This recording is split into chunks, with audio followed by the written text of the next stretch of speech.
Picture this. It's a regular Tuesday afternoon. You check your phone and you see a text from a good friend. You swipe to read it, you mentally register exactly what they said, and then you just lock your screen, put the phone face down, and go about your day for the next 6 hours.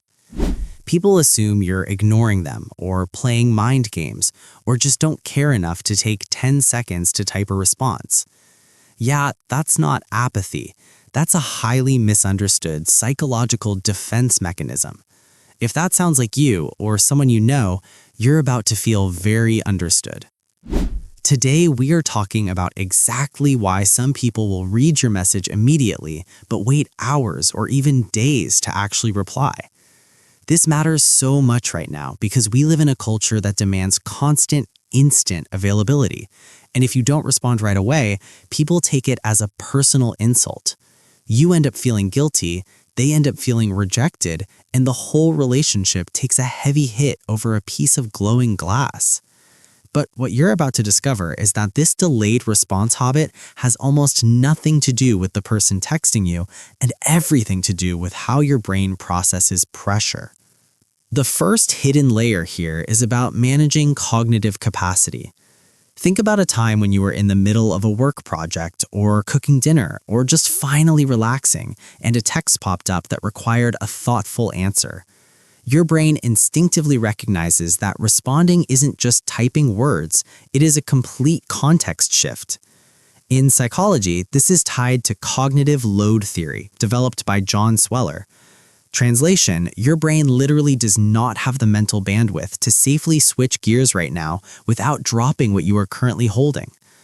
Research published in the Journal of Experimental Psychology found that task switching can cost you up to 40% of your productive time and severely deplete your mental energy.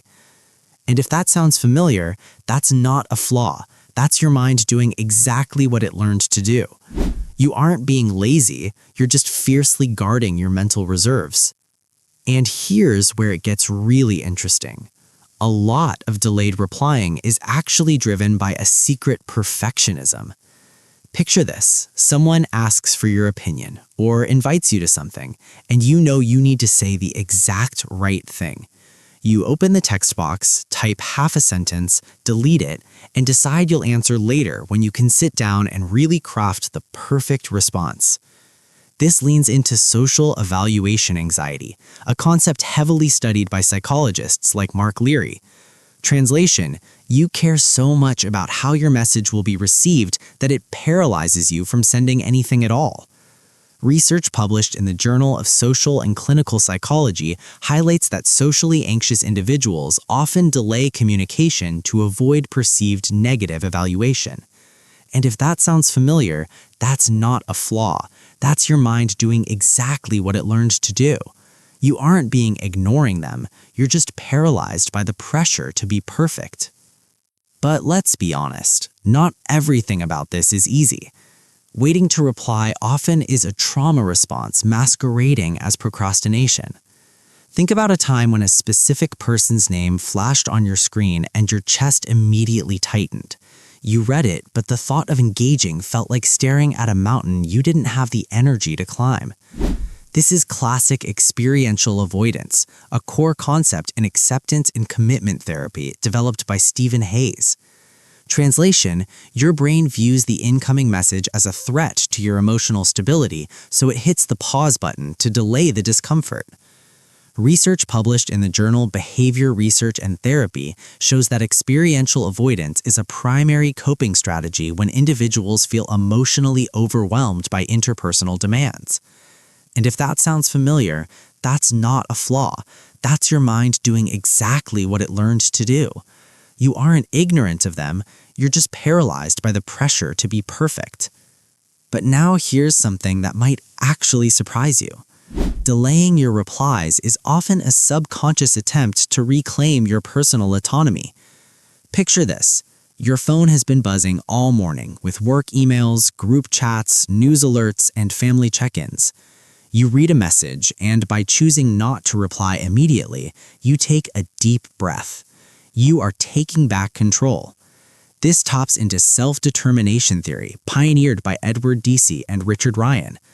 Translation: when the world feels like it's constantly pulling at you, waiting to reply is your way of saying you are still in charge of your own time. Research published in the Journal of Personality and Social Psychology found that feeling autonomous in your daily choices is one of the strongest predictors of psychological well-being. And if that sounds familiar, that's not a flaw. That's your mind doing exactly what it learned to do. You aren't being distant, you're just drawing an invisible boundary line. And here's something kind of beautiful that comes out of all of this. Delaying your replies actually makes you a safer person to communicate with. Think about a time you received a text that annoyed you, frustrated you, or triggered a strong emotional reaction. If you had replied in that exact second, you probably would have said something you regretted. By putting the phone down, you engage in emotional downregulation. Psychologist James Gross outlines this in his process model of emotion regulation. Translation: you're giving your nervous system time to cool off so you can respond with logic instead of just reacting with raw emotion. Research published in the journal Emotion demonstrated that implementing a brief temporal delay significantly reduces the intensity of negative emotional responses. And if that sounds familiar, that's not a flaw. That's your mind doing exactly what it learned to do. The delay isn't a lack of care, it's the ultimate proof that you care enough to get it right. These people aren't cold, uncaring, or emotionally unavailable. They're highly sensitive processors navigating an overly demanding digital world. A delayed text message doesn't mean a delayed affection. A silent phone doesn't mean a disconnected heart. It proves they are carefully managing their energy.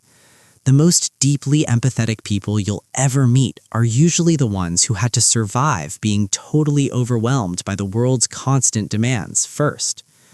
So the next time you meet someone who reads your message but waits hours to reply, just know they've earned that.